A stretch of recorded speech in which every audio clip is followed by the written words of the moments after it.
hello to all of my current and inspiring travel nurses. I hope you all are having a wonderful day. Today I want to talk to you a little bit about travel nursing vocabulary and lingo. This is the RV Travel Nurse.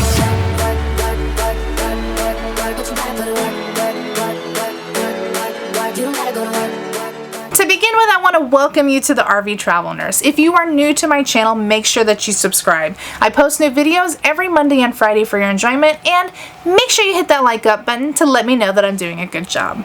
Alright, ladies and gentlemen, so we've all been there. We've all been interested in the travel nursing field. We've all been wanting to take that leap and become an adventurer out in the United States or beyond internationally. However, when you first become a travel nurse, sometimes when you're looking at contracts or you're hearing different terms, it can seem a little overwhelming if you don't know what they mean. So today, we're not going to cover all of them, but we're going to cover some of the most general terms that you're going to hear when you start your travel nurse journey. So my first term that I'm starting with is contract. What exactly is a contract? It is a legal document between you and your travel nursing agency, meaning that you were contracted to work at a facility that you choose between 4 to 13 weeks. I've even seen them up to 26 weeks depending on what your specialty is, and I've even seen them 1 to 2 years if you travel internationally.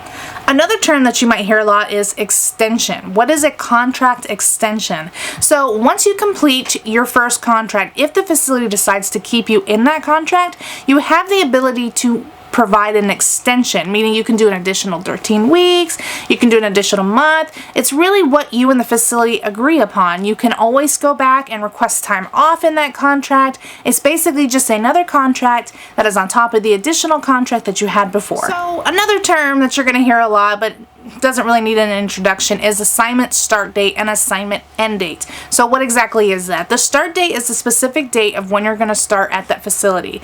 You may not actually start on that start date. It's usually started on the Sunday of the pay period week. So you might start on a Tuesday or a Monday or maybe even later depending on what it is that you've contracted and agreed with the facility. However, that is what the assignment is listed as in regards to your assignment start date.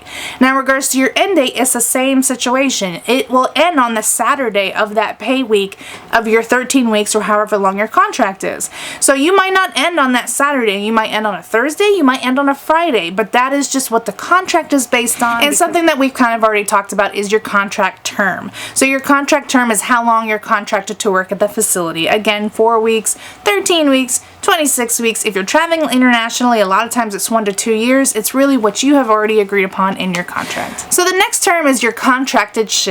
Now this one can be a little bit tricky because you've got your daytime people, which are your 7 a.m. to 7 p.m. people. You've got your nighttime people, which do their 7 p.m. to 7 a.m. And if you're like me, where you work in the ER occasionally, they've got those mid shifts. So you've got your 9 to 9, your 11 to 11, your 12 to 12, 1 to 1, 3 to 3. So this one is extremely important. It is your approved time off. So when you speak with your recruiter and the recruiter asks, do you need any specific time off? Let them know, because when they submit your profile, they're going to submit your profile with that approved time off. If you've got vacations, children's birthdays, family, get-togethers, reunions, whatever the case may be, make sure that you include that, because that will actually be listed in your contract as approved time off between your recruiter, yourself, and the facility.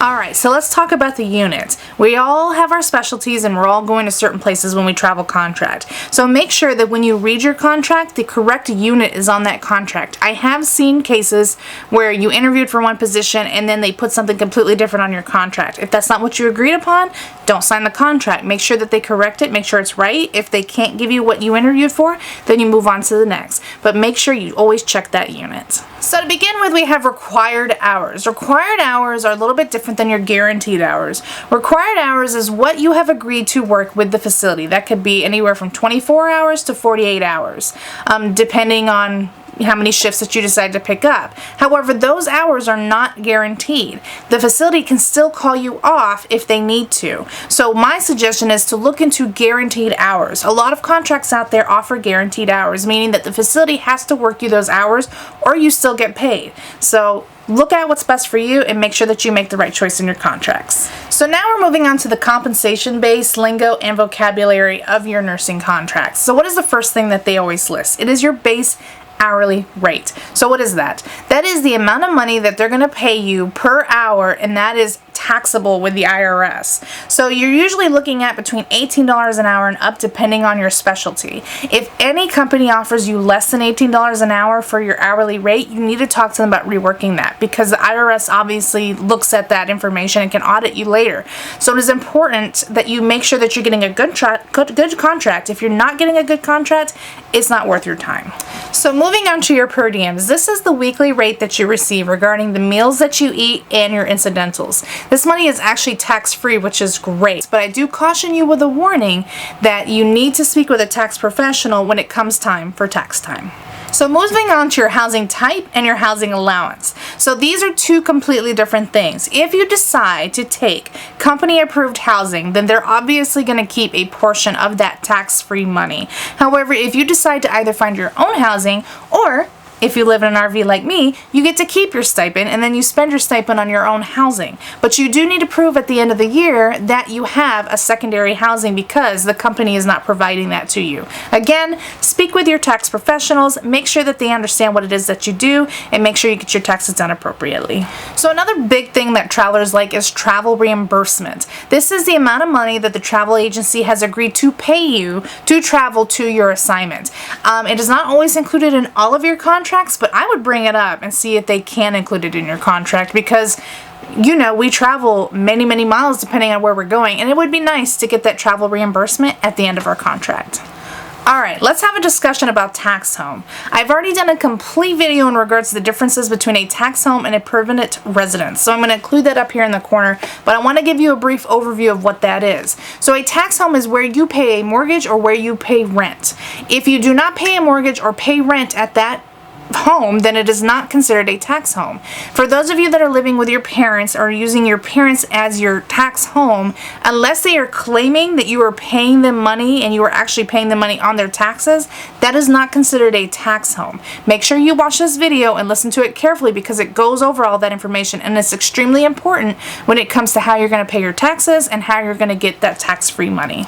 So the last thing that I want to talk about is the missed hours penalty. So what exactly does that mean? That means that if you miss a shift, they are going to take a portion of your per diem and your weekly housing to make up for that shift, since you did not work that shift and you aren't going to get paid for that shift. So another great thing that a lot of travel nursing agencies give you is they give you a re-earn clause, is what they call it, meaning that if you pick up a shift later on down the road, then they pay you back that per diem that they took because you missed the previous shift before. So look into that, see if your travel nursing agency has that, and make sure that it's written in your contract so you can re-earn that money back just in case you have to call out for an emergency. So I just kind of went over the basics in regards to travel nursing vocabulary and lingo for you. I know there's a lot more things that I have left out that are out there. If you feel that there is something that is important that everyone should know, please leave a comment down below and share that information, because we are a travel nurse community and we love to share with each other. I hope you all are having a wonderful day. Make sure you follow me on my social media. I am on Instagram, Facebook, Twitter, Pinterest. Of course, you see my YouTube, and I've got a blog at www.thervtravelnurse.com. I hope this video was helpful to you. Always ask questions, understand your contract thoroughly, and enjoy your adventure. Bye!